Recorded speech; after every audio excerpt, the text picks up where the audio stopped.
ढाकणीत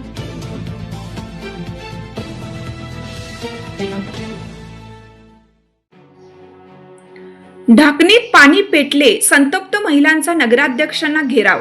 नगराध्यक्षांच्या घरासमोरच करणार ठिय्या आंदोलन. यवतमाळ ढाणकी प्रतिनिधी अनिल राठोड. ढाणकी शहरामध्ये सध्या तीव्र आणि भीषण पाणी टंचाई निर्माण झाली असून प्रशासनाच्या ढिसाळ कारभारामुळे संतप्त झालेल्या ढाणकीतील नागरिकांनी येत्या 2 जून 2026 रोजी नगरपंचायतीला धडक देत नगरपंचायतीच्या कर्मचाऱ्यांना धारेवर धरत थेट नगरपंचायतीच्या नगराध्यक्ष अर्चना सुंदरकांता वासमवार यांना घेराव घालीत नगरपंचायतमध्येच ठिय्या मांडला. प्रभारी मुख्य अधिकारी उपस्थित नसल्याने आंदोलक चांगलेच आक्रमक झाल्यामुळे काही काळ तणावाचे वातावरण निर्माण झाले होते. संतप्त आंदोलकांनी हातात बेशर्माचे झाड घेत नगराध्यक्षांना वाढदिवसाच्या पाणी समस्या सोडवण्यात यावी अशी मागणी निवेदनाद्वारे की जिल्हाधिकारी यवतमाळ मार्फत मुख्य अधिकारी नगरपंचायत ढाणकी यांना केलं. शहरात सध्या नगरपंचायतीकडून महिन्यातून फक्त एकदाच पाणीपुरवठा केला जात असल्याचा गंभीर आरोप नागरिकांनी केला आहे. हंडाभर पाण्यासाठी आबालवृद्धांसह सर्वसामान्य नागरिकांना आपली दैनंदिन कामे आणि मजुरी सोडून भटकंती करावी लागत आहे. एका बाजूला नगरपंचायत प्रशासन या समस्येकडे जाणीवपूर्वक डोळेझाक करत असताना दुसऱ्या बाजूला शहरात पाणी माफियांचे मोठे रॅकेट सक्रिय झाला आहे. नागरिकांना तब्बल 150 रुपयांना 500 लिटर पाणी विकत घ्यावं लागत असल्याने जनतेत तीव्र संताप व्यक्त होत आहे. गांजेगाव येथील पैनगंगा नदीवरून ढाणकी शहराला पाणीपुरवठा करणारी मुख्य जलवाहिनी आणि जलशुद्धीकरण केंद्राच्या दुरुस्तीचे काम कंत्राटदाराला देऊनही ते अद्याप अपूर्णच आहे.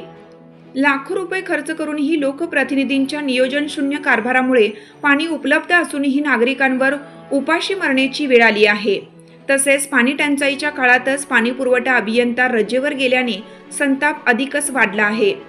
शहराला तातडीने 10 टँकरद्वारे पाणीपुरवठा सुरू करण्यात यावा.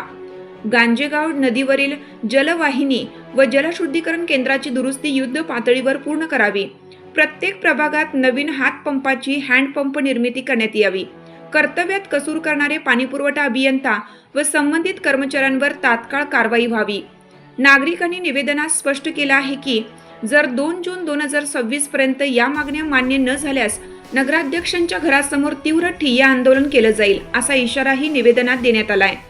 तसेच आंदोलनस्थळी नगराध्यक्ष सौ अर्चना सूर्यकांत वासमवार, उपनगराध्यक्ष दत्त दिगंबर वानखेडे, प्रभारी मुख्याधिकारी पाणीपुरवठा अभियंता, संबंधित पाणीपुरवठा कर्मचारी आणि नगरपंचायतीच्या सर्व नवनियुक्त लोकप्रतिनिधींनी उपस्थित राहावे असे आवाहन सुद्धा निवेदनाद्वारे करण्यात आलं.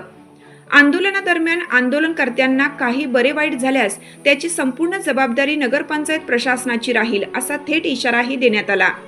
यावेळी आझाद समाज पक्षाचे जिल्हा अध्यक्ष जॉन्टी विनकरे, मनसे तालुकाध्यक्ष शेख सादी शेख अम्मू, शेख शब्बीर, सीमा गायकवाड, सूर्यकांत विनकरे, वंदना सावतकर, पूजा गायकवाड, पिंकी गायकवाड, रमेश कदम, आशा गायकवाड, सविता कानिंदे, सुजाता धुळे, राजेशभाई गायकवाड, मीनाक्षी राऊत, कविता भगत, संगीता घुगरे, लताबाई गायकवाड, प्रतिभा सावतकर, साधना लामटिळे, तबसुम, आशा कदम, नंदा सावतकर, शहानूर बी शेख आयुब, सायरा बी शेख नय्यूम, वैदा बी शेख बाबू, जाकिया बी शेख मेहबूब, शबाना बी शेख दौलत, शारदा वमा शिंकरे, मुमताज बी शेख मुन्ना ठेकेदार, शबाना बी सय्यद अन्सार, अख्तर बी शेख सिकंदर, शहनाज बी सय्यद मुख्तार, बिल्किस बी शेख रौफ यांच्यासह अनेक महिला उपस्थित होत्या.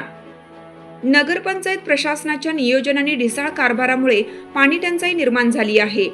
दोषी असणाऱ्यांवर तात्काळ कारवाई न झाल्यास मोठे जनआंदोलन करण्यात येईल. सीमा गायकवाड, सामाजिक कार्यकर्ते.